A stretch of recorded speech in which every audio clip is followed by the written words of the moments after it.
Right. Let's unpack this. We're diving headfirst into probably the single biggest behavioral energy leak that we've pulled from the source material. If you've ever felt just exhausted by, romantic or even professional pursuits, that kind of sinking feeling of pursuit burnout, then yeah, this deep dive is your exit ramp. We're really zeroing in on the crucial transition from chasing to choosing. Exactly. It's the essential next step in the material we've been looking at. We've previously covered the diagnoses, understanding why interactions might fail, and we debunked some myths, like relying on superficial charm. Now we move into the actual mechanics. What behavior has to change to shift you out of that scarcity mindset towards one of, well, intrinsic value? Right. So our mission today is pretty simple. Let's clearly define the internal engine, like what drives chasing versus choosing, and then unmask the four distinct ways chasing actually systematically reduces your value, and most importantly, give you the practical tools, the filters, the boundaries, everything you need to adopt that choosing strategy effectively. Okay, let's start at the foundation then, chasing. At its core, chasing is persistent behavior driven by an internal feeling of scarcity. It really doesn't matter what you're chasing, a specific job, a date, validation, whatever. If the behavior keeps going despite clear signs of low interest or, poor alignment, that's chasing. And the subtle difference here, the key thing, is that internal motivator, right? When you look at the behaviors listed in the notes, the chaser is always running on that, I need this mindset. Like, I need this person to like me, or I need this attention just to feel okay. It's this urgency that really signals a deficit inside. Precisely. Now, contrast that with choosing. Choosing operates from a place of inherent standards and assumed options. It's a different starting point. You look at potential interactions, potential people, and you say, okay, I want this because it aligns with my life, my values. It sort of presupposes you already have worth, and you're selecting what adds to it, not searching for something to complete you. Okay, that makes perfect sense on paper. But, if I feel that internal pull, that gut feeling that I need urgency, how does that scarcity actually, poison the well? Where does the damage really show up? It shows up as what we're calling the scarcity signal. And it often manifests as four distinct drainers, as we've termed them. The first one is the most immediate, signaling scarcity itself. When you chase, you basically announce to the world, non-verbally, that you believe you have no better alternatives. And people pick up on that so fast. It's not about playing hard to get. It's just having a full life, right? Like if you always say yes immediately, or you're constantly over texting, or you rearrange your whole schedule for someone giving minimum effort back, you're essentially telling them my time isn't valuable and I don't have anything else going on, which isn't attractive. Exactly. Social value, perceived value, it's partly built on your discernment, who you choose to spend time with and why. If you're just indiscriminately available to anyone who shows a flicker of interest, your perceived value, well, it plummets. Okay, drainer number 2. This one feels like the most exhausting. Killing presence. Chasing seems fundamentally rooted in the future, doesn't it? You're not here. You're thinking about the next text, analyzing the last interaction, worrying about the final outcome. And that anxiety creates this huge cognitive load. You physically cannot be authentically present and, engaged, curious, really listening when your brain is kind of panicking about getting validation. So the chaser becomes performative or rehearsed. That lack of genuine presence. Yeah. It makes real connection basically impossible. It's a vicious cycle of self-sabotage. And these first two, they just inevitably lead to the last two drainers, right? Increasing neediness and lowering standards. That future-focused anxiety pushes you, maybe terrifies you, into compromising on what you actually want or deserve. Tell us more about how quickly standards drop when scarcity takes over. Oh, it's rapid. If you're in that chasing mode, you start accepting interactions that feel, well, fundamentally wrong on some level. Yeah. Maybe it's a friendship that just drains your emotional battery every time, or a date who's chronically disrespectful of your time, or even a relationship that requires you to sort of shrink yourself to fit. And the kicker is, lower standards lead to worse outcomes, which then reinforce your feeling of scarcity, creating this feedback loop that just makes you chase even harder. It's a self-sustaining misery engine, really. Wow. Yeah, I can see how those drainers just feed into each other in a terrible downward spiral. Okay, so if someone listening wants to break that cycle today, right now, what do they even start? How do we pivot from chasing whatever seems available to actually choosing what aligns? We have to change the fundamental strategy. It's like moving from grabbing at every single bargain on the clearance rack just because it's cheap to shopping with a clear list. Choosing means filtering your interactions based on predefined values, not just emotional whims or, panic. Gotcha. So the concrete step here is setting up that filter, defining your three non-negotiables for a quality connection or partner. This moves the decision-making process away from that frantic emotional reaction and towards a more, well, objective assessment. Yes, and this is a really powerful practical exercise. We'd invite you, the listener, right now, just mentally pause for maybe just a minute. Reflect.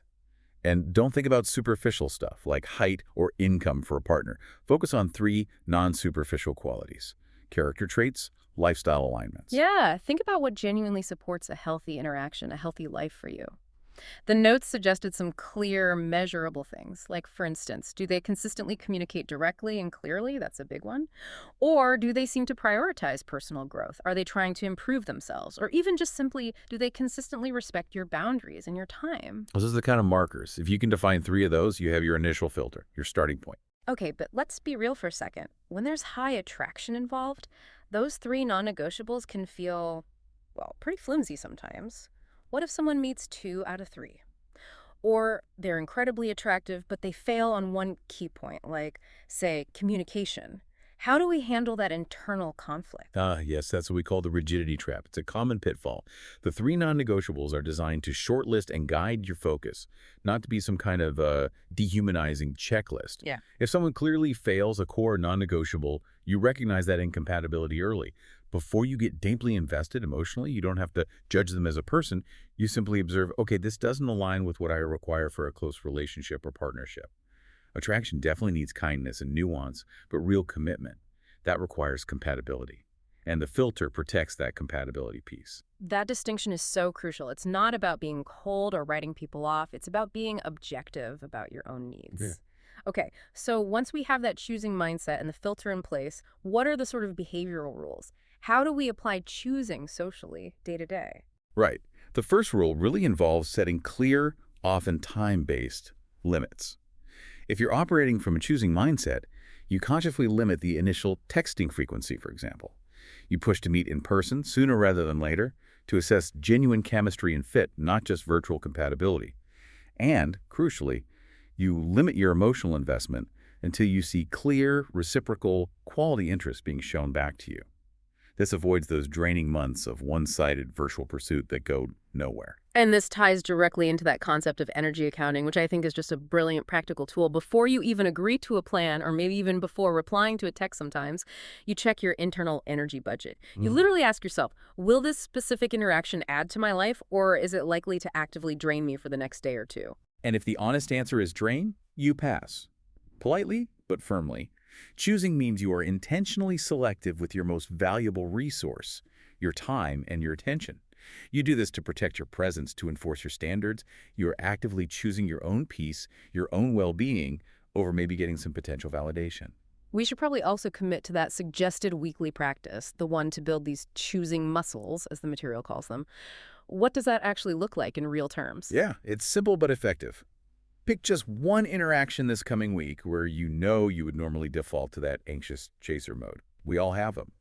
Then, apply one specific filter or boundary from your choosing strategy. Maybe you limit your follow-up messages to just one after the initial outreach, or you set a soft deadline in your own head like, if they don't confirm this plan by Friday evening, you make other plans for yourself instead. You move on. And the goal here isn't necessarily success with that specific person, right? It's more about tracking your internal state afterwards. Did applying that boundary make me feel less anxious? Was I clearer about the outcome, even if it wasn't the one I initially hoped for? Exactly that. You're training yourself, gradually, to tolerate uncertainty without sacrificing your self-respect in the process. It's a skill. Okay, now let's definitely address the real-world scenarios, the tricky bits.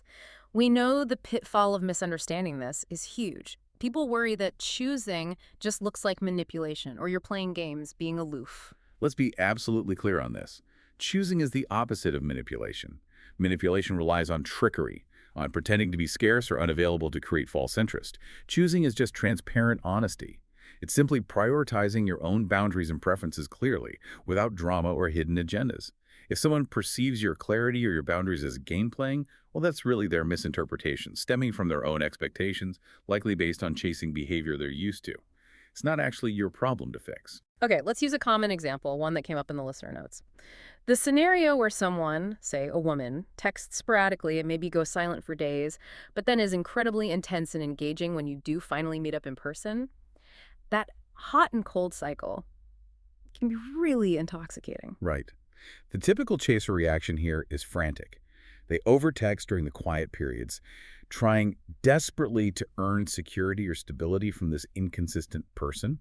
They focus on remembering the high-intensity moments and start rationalizing or ignoring the periods of neglect or inconsistency. Whereas the cheesing reaction, it requires more self-control, doesn't it? You have to step back. You recognize the pattern for what it is, intermittent reinforcement coupled with inconsistent communication. You check your filter. Does inconsistent communication fit your non-negotiables? And if it doesn't, you apply your boundary. You might kindly, neutrally pull back your energy and attention. You redirect it towards interactions that do align with clear, consistent communication, which is what you decided you need. Perfect example. And here's another classic setting. You're in a group situation, maybe a party or work event. The person you're interested in is deeply engaged with other people, networking, laughing, just genuinely unavailable for that moment. The chaser reaction is often to try and cut into that conversation, somehow monopolize their time, or force some kind of exclusive interaction right then and there to get that hit of validation. That's the panic response kicking in, isn't it? I need their attention now. It absolutely is. The chooser, by contrast, interacts confidently within the group, meets other people, focuses on being genuinely present and engaging in their own conversations. The choice is internal. I am valuable, and my company is desirable, whether this specific person recognizes it right now or not. The source material suggests that attraction often grows fastest when you aren't actively pursuing from that place of need, but rather from a place of choice and self-contained confidence. You're secure in your own orbit. Okay, but what happens when someone kind of throws that anxiety back at you? What if they accuse you of being disinterested or aloof precisely because you are now choosing and setting clear boundaries where maybe you didn't before? This is often the moment of truth, actually. If your choices are consistent, the right people, meaning those who genuinely value clarity, respect, and boundaries, will notice and respect them. They might adjust, but they'll respect it. Those people who are only interested in you when you're actively casing them, sacrificing your needs for theirs, they will reveal themselves much, much sooner. They won't like the shift. Which, at the end of the day, saves you massive amounts of emotional energy and time that you would have otherwise poured into chasing a poor, draining fit. It's actually a gift, even if it stings initially. Exactly. So to just synthesize and recap quickly, the core markers of chasing behavior are that underlying neediness, the tendency towards lowered standards, and that lack of authentic presence. The solution isn't just wishing it away, it's creating a concrete behavior system built on honesty and clarity. Using tools like the 3-value filter, setting clear time and energy limits, and committing to that weekly self-regulating practice. And this behavior system, this is the action layer, right? It builds on the foundation we laid out earlier, diagnosing the core problems and rejecting those superficial fixes. Choosing is how you actually live out that self-respect we talked about. And this leads us neatly to our final provocative thought for you to consider. If choosing protects your standards and effectively dictates your behavioral ceiling, like what you will ultimately accept from others, then the quality of that choice, what you deem acceptable, is ultimately determined by something much deeper. Right. The ultimate application of choosing, how high you set that bar, relies entirely on your internal floor, your baseline. So maybe think about how your fundamental self-respect floor ultimately shapes your dating or interaction ceiling. Because what you truly believe you deserve, deep down, that's what you will inevitably choose. And that intrinsic self-worth, well, that's likely what we'll be digging into next time. Thanks for joining us for this deep dive. And please, seriously, try that 1-minute values exercise sometime this week. See who comes up. We'll see you then.